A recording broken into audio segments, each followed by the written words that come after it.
Sem Rodeios está no ar novamente, mais uma sexta-feira na vida de todos nós, milagrosamente, aqui no Rio Grande do Sul, tempo bom, sol, sol a pino, temperatura agradabilíssima. Estamos ao vivo no TikTok e na expectativa de, na próxima quarta-feira, segundo as previsões climáticas, abaixo de chuva, mais de 200 milímetros previstos para a semana que vem. El Niño, com toda a força da sua glória e da sua desgraça também, está assolando já a nossa vida, a nossa paciência e a nossa expectativa. Comigo, Paulo de Tarso Pinheiro Machado. Na técnica, Gabriel Camargo. Na coordenação, produção e observação, Marco Polo Camargo. Estamos começando mais uma convivência saudável com vocês no início de mais um final de semana. Paulinho, boa tarde. Boa tarde, Marco. Boa tarde a todos os nossos internautas que nos prestigiam.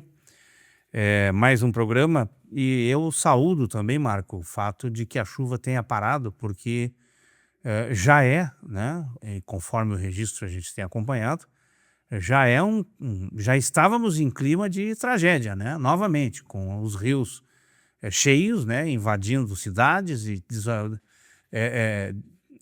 tirando moradores das suas casas, e enfim, com todo aquilo que nós vivemos há 2 anos atrás, e que eu repito, né, nada foi feito para mitigar as condições disso, né? E onde está o dinheiro? Né? Bom, essa é outra pergunta que eu faço, né?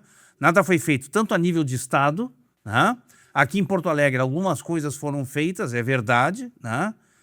Mas é uma cidade que basta cair uma chuva, nós já verificamos pontos de alagamento. E se a chuva se torna torrencial, vamos que essa chuva que caiu nesta semana se prorrogasse por mais 2, 3 dias, certamente nós estamos com as ilhas já acima do ponto de alagamento. Né? Que, aliás, é uma situação que eu fico pensando a cada vez que isso acontece, que são décadas em que a gente sabe já, não são décadas de conhecimento, isso é secular. Se as ilhas são inabitáveis por seres humanos, por que o poder público permite a habitabilidade nessas ilhas? Por que isso acontece? Por que não se toma providências? Por que entra década, sai década e acontece esse problema? Esse problema não é insolúvel. Esse problema depende de vontade política.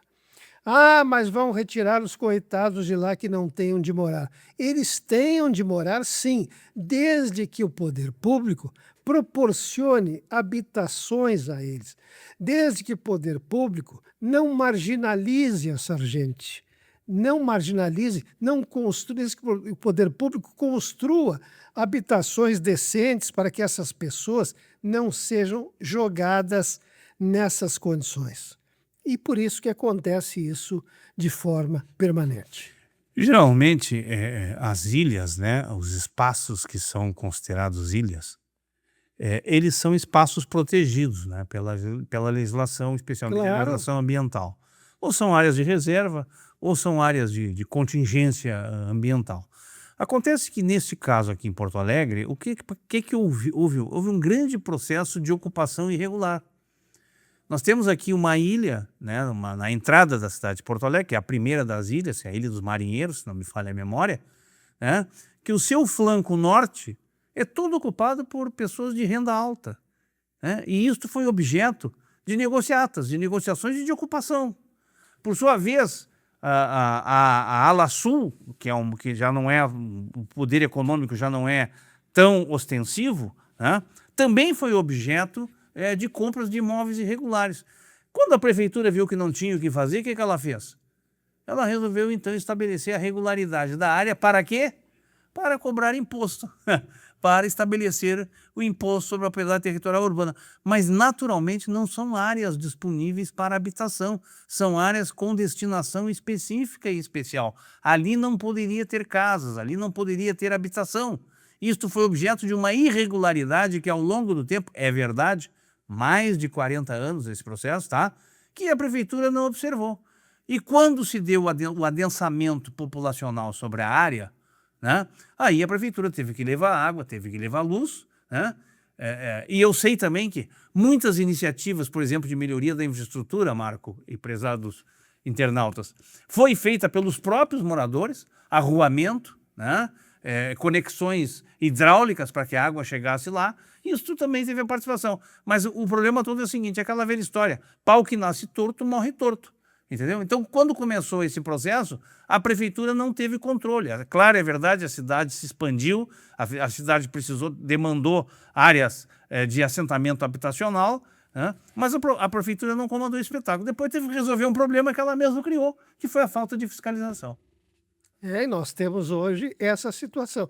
Mas também há outras situações que são perfeitamente sanáveis e que não foram sanadas porque simplesmente não apareciam, não davam votos, e com o problema climático que foi se acentuando ao longo dos anos, com essas situações que demandaram preocupação, hoje se acentuam, hoje majoram, hoje são fontes de preocupações permanentes e que a cada ano geram situações que nos levam a não dormir às noites.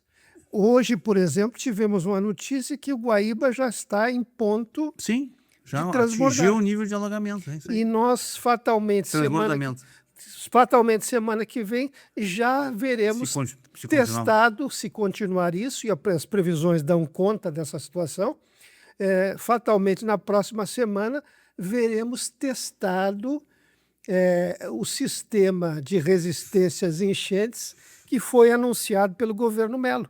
Oxalá não se precise chegar a tanto. E há um detalhe importante que eu acho que é muito importante esclarecer. O nome Guaíba, que é um nome de origem tupi-guarani, o que significa Guaíba? Que, na verdade, a expressão não é Guaíba. Depois, o aportuguesamento da expressão é que levou a esta caracterização de chamado de Guaíba.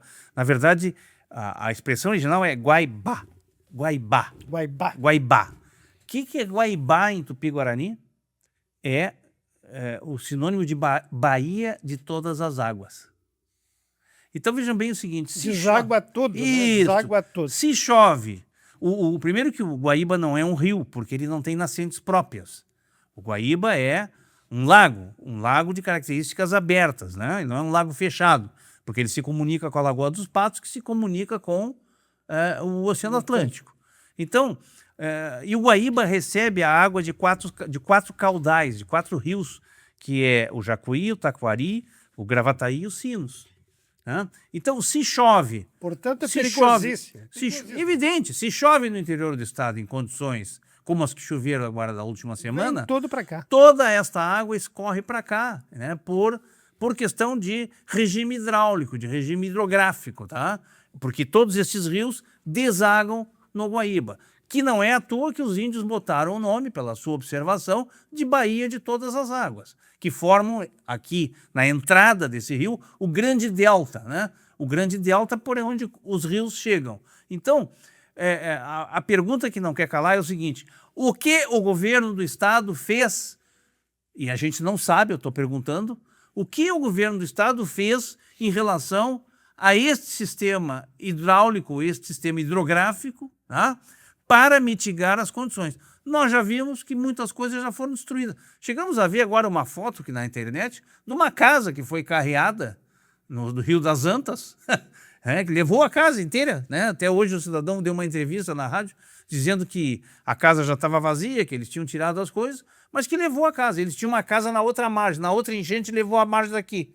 Agora eles compraram uma casa na outra margem com a intenção de que não houvesse problema, pois o rio passou por cima da margem e levou. Então a pergunta que eu não quero calar, Marco.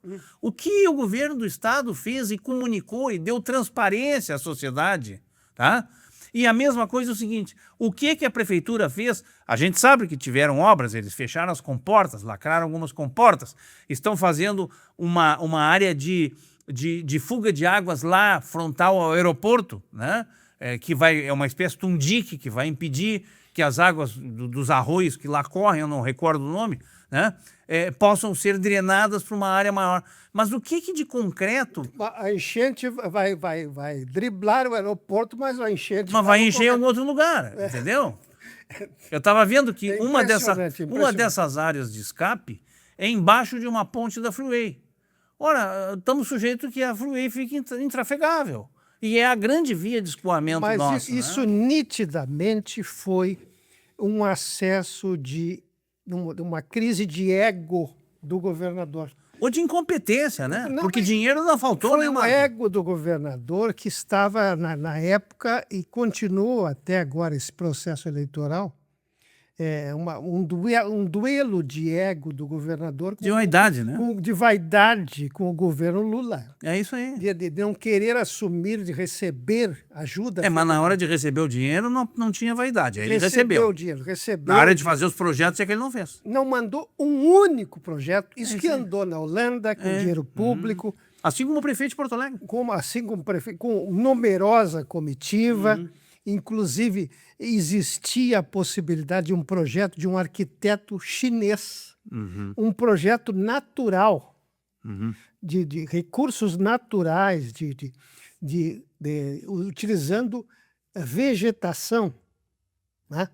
Não incluindo cimento, não incluindo uma cidade sustentável por vegetação para contenção. Com mecanismos naturais, né? Com mecanismos naturais. Tu que fosse presidente da CE, tu mais ou menos sabe da existência desse projeto que é utilizado na China. É isso?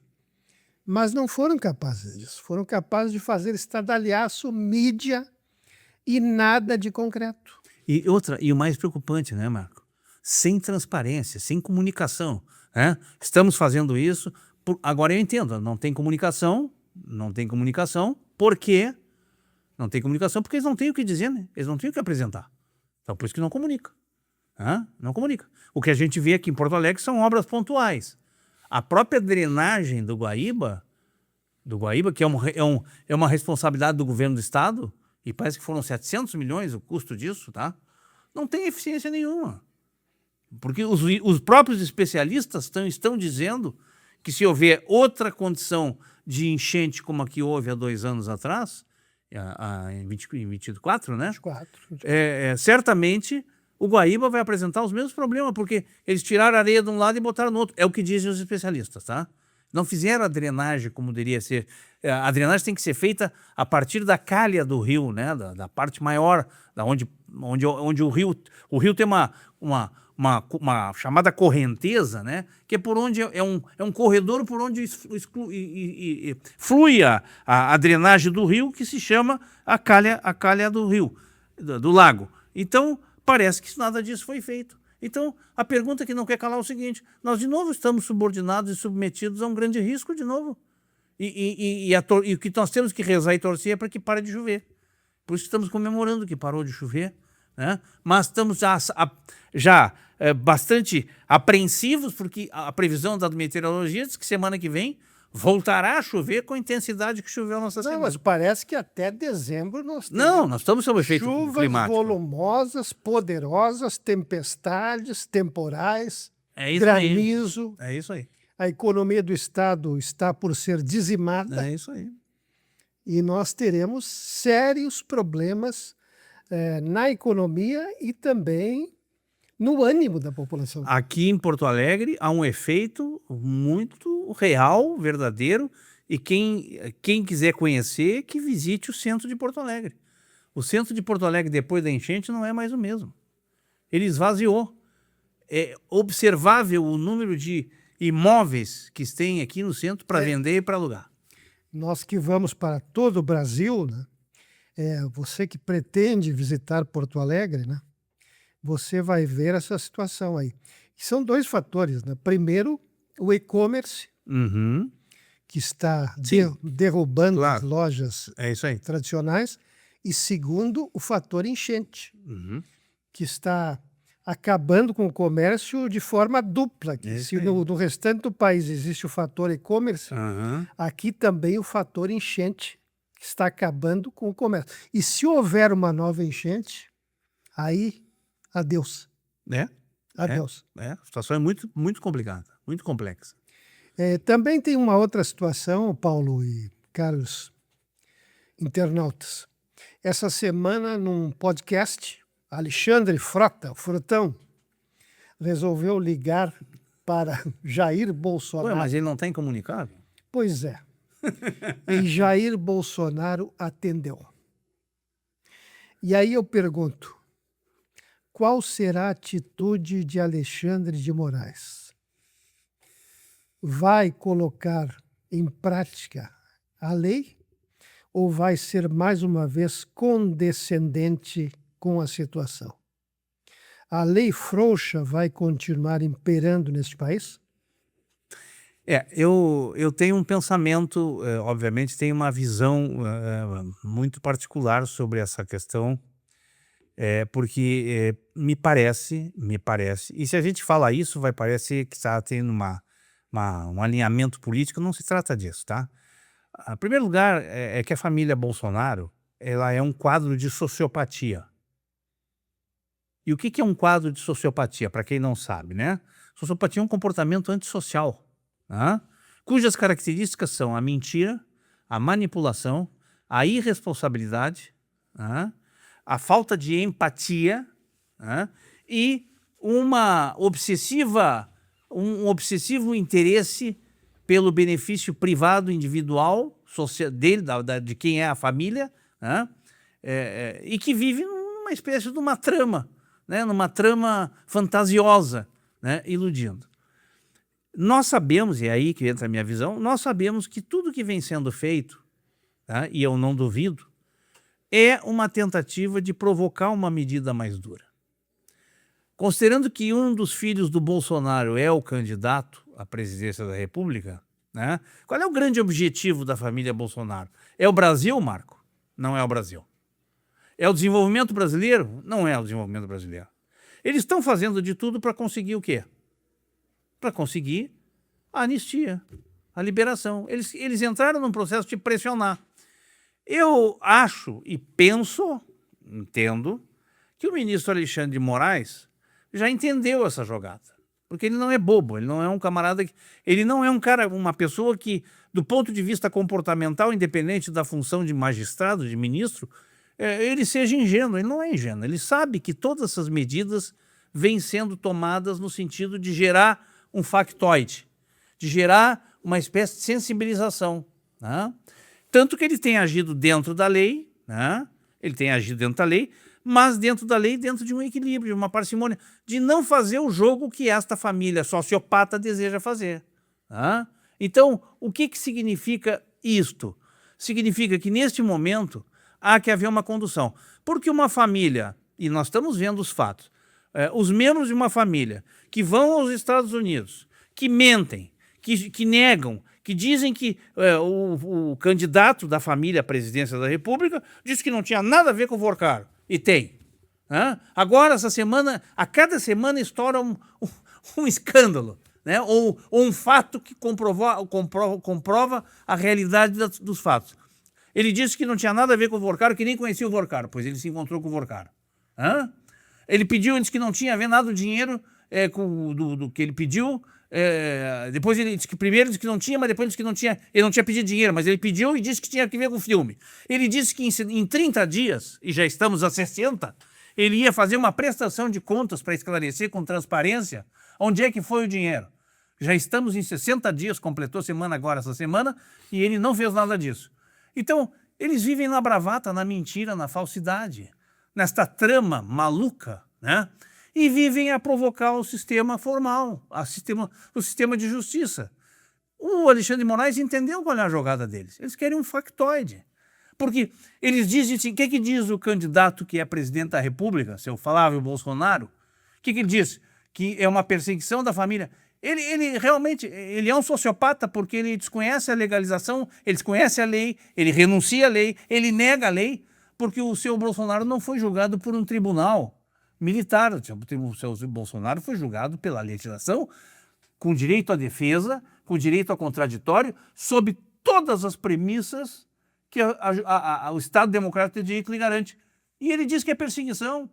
Então, eu acho o seguinte, esse camarada estava armado dentro de casa. Ele é um condenado da justiça, perfeito? Tu sabes melhor do que eu que condenado da justiça não pode portar arma. Mas eles fazem coisas... A minha visão é a seguinte, eles provocam a justiça no sentido de que ela tome uma decisão e aí eles aproveitem isso como um motivo de futilidade demagógica. Olha o que estão fazendo com meu pai. Olha o que estão fazendo isso. A intriga familiar, em que pese entenda que ela aconteceu, o pedido de desculpas do senhor Flávio Bolsonaro, e eu encerro dizendo o seguinte, que ele pediu desculpas a Michele, né? Ele não nega o que ele pensa.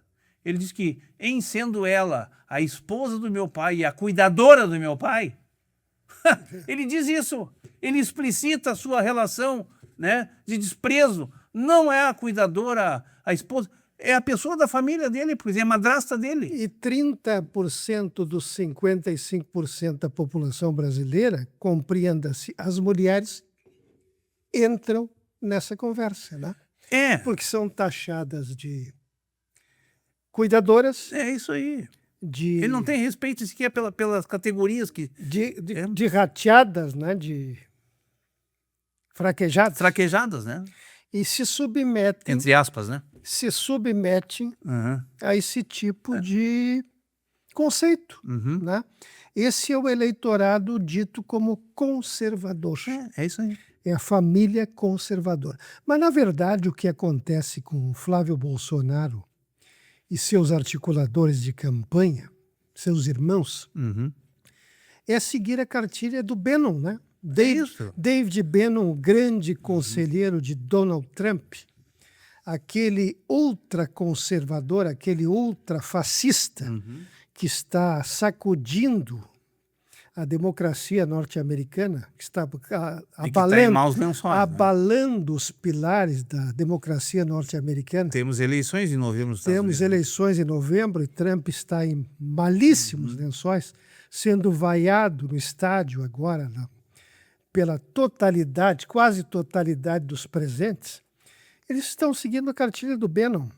Essa tática de perseguição e essa preparação, né, lançando dúvidas sobre as eleições, como eles lançaram dúvidas sobre as eleições lá nos Estados Unidos. Lá não, como não há urnas eletrônicas, eles criticaram o sistema de escolha dos candidatos, o sistema de votação e até fraude nas urnas. Aqui foi fraude nas urnas eletrônicas, fazendo a comunidade brasileira, a sociedade brasileira esquecer que as nossas urnas eletrônicas não dependem da internet. Não tem como hackear as nossas urnas porque não passa pela internet. O sistema é totalmente independente, blindado. O próprio Exército Brasileiro fez a apuração. Fez, e nada constatou. Nada constatou. E esses 30% da bolha, e mais os ignorantes tradicionais, né, aqueles analfabetos funcionais e analfabetos digitais que nós temos, infelizmente, no Brasil. Imagina se Bannon conseguiu cooptar o universo de eleitores que elegeu Donald Trump, se não conseguiria, imitando a tática do Bannon aqui no Brasil, onde nós temos um universo enorme de analfabetos digitais e deficientes cognitivos, analfabetos políticos. O Brasil é um gigante analfabeto. É um gigante, um trabalhador gigante que trabalha pelas próprias mãos, de uma mente escassa. É isso? De uma mente pobre. Né? Nós temos imensas dificuldades aqui nesse terreno. Né? Por que eles não gostam de literatos? Porque o fascismo começou assim, queimando livros, assassinando cientistas, professores, prendendo intelectuais, jogando-os na masmorra, fuzilando-os, enforcando. Isso acontecia. Aliás, agora está na tela aí, o Gabriel vai colocar, um livro que eu estou lançando, né? Brevemente nós vamos lançar, que é... Coloca na tela, Gabriel, por favor. Estou pedindo para vocês aí que já está à venda aí, ó, Social-Democracia e sua aplicação prática no Brasil, tanto na versão papelizada quanto em e-book. Está na Amazon, está no site da editora e é prefaciado pelo meu querido amigo e colega Paulo de Tarso Pinheiro Machado. E estou preparando um novo livro, A Quem Interessa o Caos, que eu devo lançar até o final do ano. Também vou pedir que o Paulo prefacie. Ok. A Quem Interessa o Caos está diretamente ligado ao que nós estamos falando agora. Trata das táticas de David Bannon e do fascismo internacional que se miscui nas democracias e nas repúblicas mundo afora. A grande verdade, Marcos, se me permite, para complementar, é o seguinte. O que está acontecendo no mundo? Tá? Os Estados Unidos, até então, era um grande império. Tá? E a geografia do mundo, a geografia econômica e política do mundo mudou. Tem novos protagonistas nesse processo. Né? O Brasil é um novo protagonista, a China é uma nova protagonista, a Rússia é uma nova protagonista. Né? E não há mais hegemonia americana. A prova disso é que, por exemplo, a moeda norte-americana vem caindo dia a dia de cotação, né? E o desespero toma conta. E muitas relações comerciais estão sendo, estão sendo feitas, tá? Em outras moedas. Né? Os Estados Unidos dominaram o mundo. Eles dominaram o Oriente Médio com a questão do petróleo, né? Porque era estratégico para ele. Tanto é verdade que o petróleo tem uma moeda de troca chamada petrodólares, né? E não foi à toa que aqueles países lá, o Kuwait, todos aqueles países que fazem parte do Oriente Médio, grande parte, a Arábia Saudita, né, viraram pontos de, vamos chamar assim, entrepostos norte-americanos, né, no sentido da questão do dinheiro, do poder, da política, dos negócios. Então, nós temos que entender o seguinte, o que está acontecendo? Os Estados Unidos está perdendo a hegemonia como império, né, como dominação. E a grande dificuldade deles é aceitar isso. E o pior, eles tomaram medidas em função do seu presidente, que é um egocêntrico histriônico, né? um outro sociopata, né? Porque tem uma dificuldade muito grande, né? De aceitar a diversidade social, acabou trazendo consequências. Os Estados Unidos, hoje o Donald Trump tem um nível de reprovação interna de 65% e é crescente. É crescente, ela cresce dia a dia. Por quê? Porque as medidas que ele tomou... Eu vi uma entrevista do governador do Texas, agora essa semana, né, dizendo que só um imbecil toma as medidas que o presidente dos Estados Unidos tomou, chamou o Trump de imbecil. Só um imbecil, porque ele diz o seguinte, o que justifica tarifar um país quando a balança comercial entre os Estados Unidos e o Brasil é superavitária para os Estados Unidos? Mas nós temos um fato muito importante, um detalhe muito importante em tudo isso, Paulo. Ocorre que a despreocupação aparente de Trump, claro que ele está preocupado com a aceitação popular deficitária, que ele está deficiente. Claro, claro. Todavia, nas entrelinhas, a gente vê que ele prepara o contra-ataque, está implícito nas entrelinhas que ele tenta o golpe. Não, com certeza. Ele tenta o golpe, com certeza, primeiramente na via legislativa, no casuísmo. É isso aí. E num segundo momento até através de uma guerra civil. E ele declarou essa semana, né, de que os pontos de ataque, palavra expressiva dele, é literal, os pontos de ataque estão na mesa dele. Exato. Ao Brasil. Entendeu? Não, pontos de ataque ao Brasil estão na mesa dele. Não, mas eu falo internamente, eu não estou falando, não estou falando no nosso caso, eu estou falando no caso doméstico americano. Ah, sim, internamente. Internamente. Tá? Perfeito, exato. As eleições de novembro são cruciais. São. E do jeito que a rejeição que ele tem hoje, ele não passa.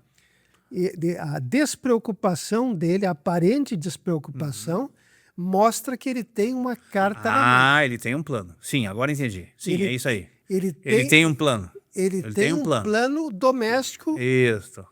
Ele tem um plano passa pelo plano legislativo, casuísmo, É isso aí. e ele tem um plano, num segundo momento, que pode passar até por uma guerra civil. Mas o 6 de janeiro, que foi a data que houve aquela invasão do Congresso e do Capitólio, lembra disso, né? Capitólio? Tem a mão dele, tem a lavra dele. Foi ele que... Só que eu só duvido uma coisa, que ele tenha apoio interno diante dessa rejeição toda para triunfar nesse seu plano, que ele tenha apoio civil interno. Só que eu acho que... No Exército, acho que não tem. Não sei, ele mudou todos os comandantes do Exército. Todos. Não sobrou um que ele não tenha mudado, tá? E, ademais, é o seguinte, o que precisamos entender é que talvez os Estados Unidos, naquilo que era a concepção dos Estados Unidos, migre da tal a maior democracia do planeta, né, para uma ditadura. É isso que vai acontecer. Isso que tu estás colocando é o que pode vir a acontecer. Ele já não tem apoiamento interno, ele tem rejeição, tá? E ele talvez tenha uma carta na manga para mudar as regras do jogo, né? E isso vai ser um ato de força, não é um ato normal. Claro que é um ato de força por dentro do legislativo, por dentro do poder judiciário, enfim, por todas as instâncias, mas é um ato de força. Mas aí eu pergunto, a sociedade americana aceitaria? Bom, aí é uma questão de nós vermos, né? Qual é a correlação de força que vai Porque predominar. aí é questão do perfil da sociedade. A sociedade brasileira, e vocês podem não gostar do que eu estou dizendo aqui, a sociedade brasileira é por natureza covarde. A sociedade brasileira não tem o perfil nacionalista que o americano tem. Mas com a força não tem muito o que fazer, né? Se ele implementar... Mas a sociedade americana está armada. Não, isso é verdade, é verdade. E outra coisa, há muito descontentamento dos setores econômicos, de poderosos setores econômicos dentro dos Estados Unidos, tá? A sociedade, eu vou dizer de novo, a sociedade americana está armada até os dentes. Isso é verdade. A média de armas por cidadão americano é de 6 armas. E de grosso calibre. De grosso calibre. Não é uma faquinha, não. Não é a sociedade brasileira que está desarmada. É verdade. E é escassamente nacionalista. É verdade. É verdade. É Me verdade. dá razão? Com certeza, com certeza. Agora, veja bem, ele em nível mundial, ele vem perdendo muito apoio. Por exemplo, a Europa está seriamente preocupada, né, com todos os reflexos das ações deles. Né? E há um detalhe importante, as tarifas que ele impõe ao Brasil e que ele impôs ao Brasil, com a participação de um outro grupo sociopata, que é a família Bolsonaro, né? Que aliás é um absurdo, né, o fato de um presidente da República conceder um green card, né, para um foragido, porque o Eduardo Bolsonaro e o outro, o neto do Figueiredo, são foragidos. São foragidos. São foragidos. Ambos estão em cursos processualmente. O Paulo Figueiredo deu um golpe aqui dentro, num empreendimento, e foi embora para os Estados Unidos. Então, são dois proscritos, assim como é o Ramage, aquele outro que fugiu, que era da turma dele, que controlava lá, como é o setor de informação, aquele, não lembro o nome, mas que controlava a informação que era paralela, que controlava só os inimigos, os adversários do Bolsonaro, né? Então, assim, é um absurdo. Agora, vamos ver o que vai acontecer.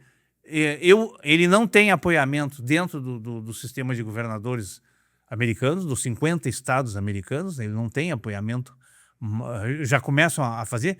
Ele acaba de atacar o Canadá com tarifas, tá? Agora fiquei sabendo essa semana que ele vai atacar o México, porque ele não gosta da Cláudia, que é a presidente, que seria de centro-esquerda, né? Então, assim, ele está criando. Agora, o interessante que as pessoas não sabem, talvez tenham desconhecimento, é o seguinte: houve uma pesquisa e um estudo que revelou que nesse período que o Trump está fazendo toda essa confusão, ele teve um acréscimo no seu patrimônio de não sei quantos bilhões de dólares. Sabia disso? Claro. Tudo que ele faz reverte em negócio para ele. Tá?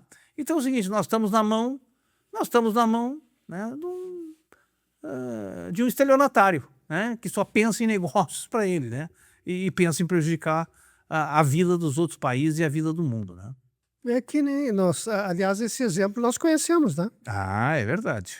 Aliás, nós já tínhamos nos comprometido a não responder nada, mas só vamos registrar alguns comentários aí alguns comentários de uma estupidez Abissal. e de uma falta de cognição que vem ao encontro do que eu disse aqui. Alguém dizendo, como eu vi aí, dizendo que quer dizer que se Flávio Bolsonaro for eleito, ele não assume. Eu não me lembro de ter dito nada com respeito à eleição de Flávio Bolsonaro. Eu gostaria de tranquilizar aos demais que estão preocupados com essa frase e aos próprios que estão levantando isso, é o seguinte, efetivamente ele não vai assumir porque ele não vai ser eleito. Exatamente. Além de não ser eleito, o fato é o seguinte, ninguém pensa em golpe aqui a não ser ele próprio. É isso aí. Quem pensa na democracia não tem preocupação com isso, correto? Porque ele segue a cartilha do Bannon. Isso aí. Que o próprio presidente americano que nós estamos debatendo aqui e falando a respeito, segue. Bannon é o conselheiro mor do Donald Trump. É isso. E tem mais, né? E tem mais. O velho ranço maniático, obsessivo e psicótico, dá para dizer assim, de pregar mentira, né? De disseminar mentira. Quer dizer, aqui tem duas mentiras. A primeira é que o Flávio Bolsonaro vai ser eleito. E a segunda é que ele não vai assumir caso seja eleito. Por que disseminar mentira? Falem a verdade. A democracia não vai permitir que qualquer que seja eleito não assuma. Que, aliás, a democracia brasileira está dando banho de bola. Banho de bola. Os americanos. Quem não gosta de democracia, você também não quer saber disso. Aliás, essa gente, esses discípulos do Bannon aí, eu sempre digo que são como criança, né? Tu é pai, né? Pai de 2 filhos, e eu sou pai de 4 filhos. É isso aí. 3 meninas e 1 menino. Então a gente sabe, né? Como criança, a criança vai te testando. É isso. Ela pega a tua mão, pai, Mas e vai te abusando, E se tu deixar que ela faça, ela vai até o limite. É o que eles fazem. É isso aí. Se tu não tomar uma atitude e der uma palmada, eles não param. Mas é o que eu disse, Beto, o Marco. O que é a sociopatia? A sociopatia é um transtorno de comportamento antissocial. Entendeu? Então, quem rejeita a democracia, quem rejeita a legalidade, quem faz negacionismo com a ciência, quem não aceita, né, determinadas coisas que são, não que sejam verdadeiras, são absolutamente razoáveis e racionais e têm justificativa, é antissocial, é um sociopata. E quem apoia essa gente, eles apoiam um grupo sociopata, assim como é o caso do Steve Bannon, né, que é um sociopata. É um doente, como era Olavo de Carvalho, outro doente, outro sociopata, entendeu? Que não tem nenhum tipo de empatia, de sensibilidade social, que vive sobre a mentira, que vive sobre a disseminação da inverdade. O Olavo de Carvalho gostava de chamar atenção sobre si, porque ele não tinha conteúdo nenhum, né? Isso aí. Então o sujeito que, quando ele não tem conteúdo, ele quer chamar atenção de qualquer maneira. É como um porco no chiqueiro, gritando para ganhar um pouco de... Né? É como um porco... Como é que se chama? Relinchando? Relinchando a cavalo. Quem relincha é cavalo. O porco, não sei o que ele faz. O que o porco faz? O que o porco faz? Nos ajuda? O porco dá um grito. Então é isso. É verdade.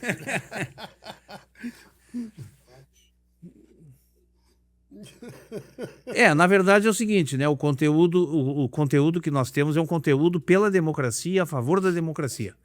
Com todos os defeitos que ela tem. Aliás, há um ditado que eu gosto muito, né? Que não é meu, né? Que dizia o seguinte: prefiro a pior das democracias do que a melhor das ditaduras.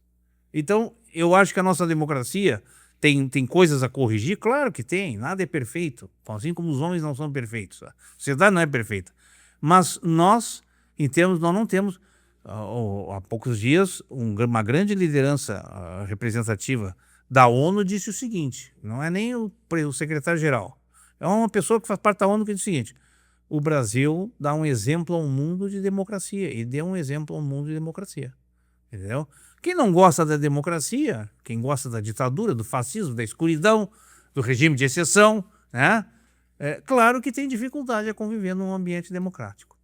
É como dizer, por exemplo, e nós vivemos o tempo na época da ditadura, né? Nós éramos adolescentes ainda, né? E na época da ditadura era uma maravilha, né? Como dizem. Se tu gostavas daquela época, tu é viúva daquela época. Só que nos anos 80, por exemplo, tem muita gente que está aqui nos assistindo e que não havia nascido, quando os preços... Que não viveu esse período. Né? Que não viveu esse período. Quando os preços no supermercado de manhã eram um e à tarde eram outro. E à noite já estavam sendo remarcados para a manhã seguinte. Né? Era uma maravilha. 200% de inflação ao ano. É isso aí. Né? E aí era uma verdadeira Chegamos festa. a ter 1000% ao mês. Sabe o que é isso? É. Chegamos a ter 1000%. O salário que se recebia num mês não dava mais no segundo, terceiro dia para comprar a mesma coisa. Aí era uma festa, né? E aí vendem para você que era uma maravilha. Né? Agora, quem não tem capacidade, né, cognitiva de poder distinguir, né, épocas, períodos, de poder, inclusive, ter conhecimento um pouco histórico, né? Porque você para tomar alguma decisão ou para fazer algum juízo de valor, você tem que ter um conhecimento no mínimo histórico. O que a história registrou, o que aconteceu lá atrás. Mas as pessoas não têm. É como tu vê comentário aqui, ó, por exemplo, que tal período foi bom, tu tem que viver, tu tem que ter bagagem, né? Então a gente não leva em consideração. É isso aí. É isso aí. Então, chegamos ao fim. Chegamos ao fim de mais um grande programa. Chegamos ao final, agradecemos a vocês que estiveram conosco, nos aturando nesse período, prometendo voltar na próxima sexta-feira, se Deus quiser, porque aqui tem verdade, e a verdade é para ser dita. E aqui é sem rodeios, aqui se diz a verdade sem rodeios, né? Verdade sem rodeios, e ela vos libertará. Com certeza. Aquele abraço. Aquele abraço.